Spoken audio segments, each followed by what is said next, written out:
Hi, John Robertson here, your volunteer librarian for OSCAR, back with another short instructional video, this time on the maternity care calendar.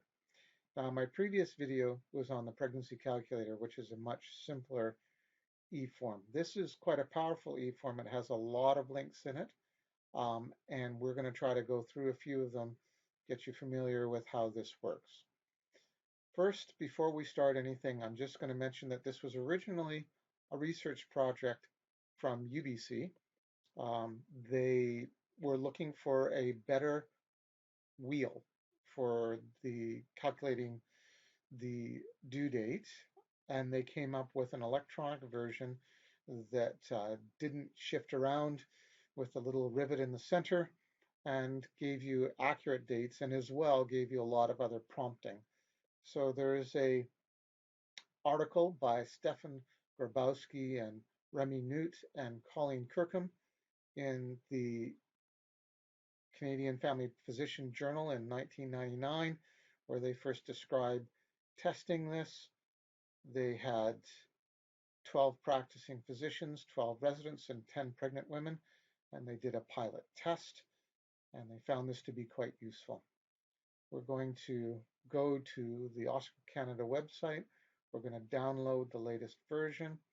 Then we're going to upload it into OSCAR, and we're going to use it on an imaginary patient. So we're going to go to the OSCAR Canada webpage. You can see I've already got it up here, but we'll do the search and we'll drill down. So we're going to type in maternity care calendar, and we're going to go to the maternity care calendar and pregnancy calculator right here.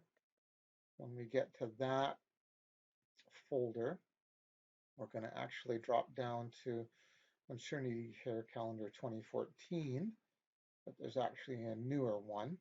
There's one from 2019, and if we scroll down here to the bottom, we can download version 4, April 28th, 2019, to the latest version. Now, click down here on the zip file and save it to the desktop. I've already done this once before, so I'm not going to bother replacing it. It's already downloaded into my desktop. Now I'm going to go over to my OSCAR and I'm going to go into administration and I'm going to go into manage e-forms and I'm going to import. Now you can see I've already got it here. I've already done it right there, but we're going to go to import. We're going to go to browse. I'm in the desktop now, and if I'm not, I can go over to the side here and I can find my desktop and open that up.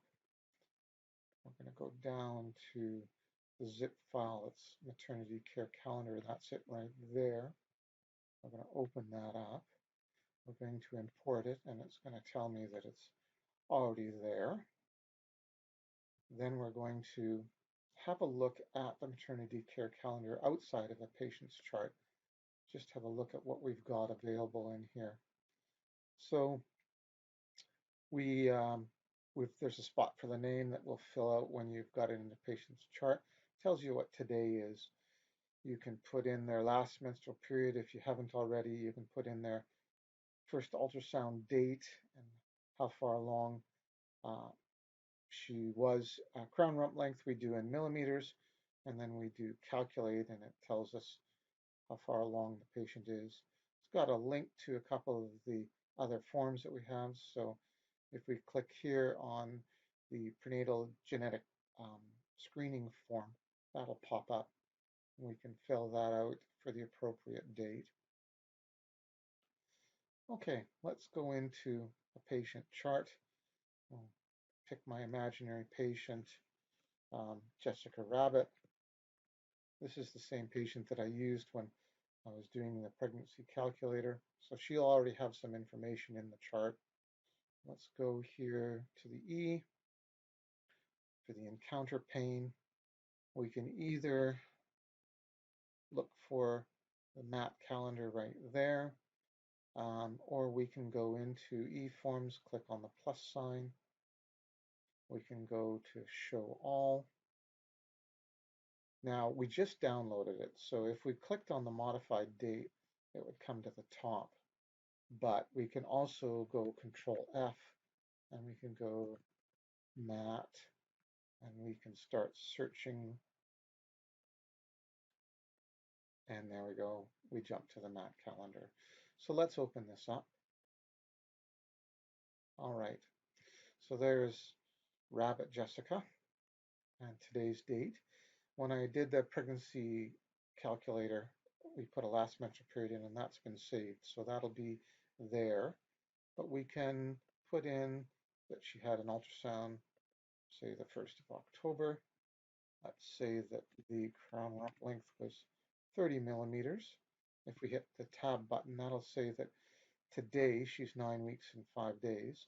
If we click on calculate her due date, that'll not only tell us that her due date would be the 1st of May, but it'll also give us what every week is in terms of her dates. And then we can see that we should have already done her screening back in September, and that her 18 to 20 week ultrasound should happen sometime the end of November. We can even read up on the non-invasive perinatal testing, and that'll jump us over to one of the Perinatal Service BC's web pages and give us some description of what goes on with that. So there's many useful links. If you need to mark out a specific week, let's say we want to mark out the 10th of October as a week, we can put an X right there. We can undo that. It'll also remind us a little bit about when the first fetal movement would be felt, when we should do antibody screening, gestational diabetes testing, when we should consider giving them the tetanus diphtheria injection, when they should get ROGAM, when we should screen for GBS. Now, once we've got all this information in here, we can submit it. I just like to put version 1 in there and say, in case I'm going to change it later. So we can submit that, and now her information will be updated in terms of what her due date is, in terms of what her last menstrual period was, and anytime we want to go back into her eForms, we can see that the maternity calendar is right there. Pull that back up. We can look at the new day. When we pull it up in a new day, we can jump to the forms that we want to use. We can check on what dates we need to do certain tests.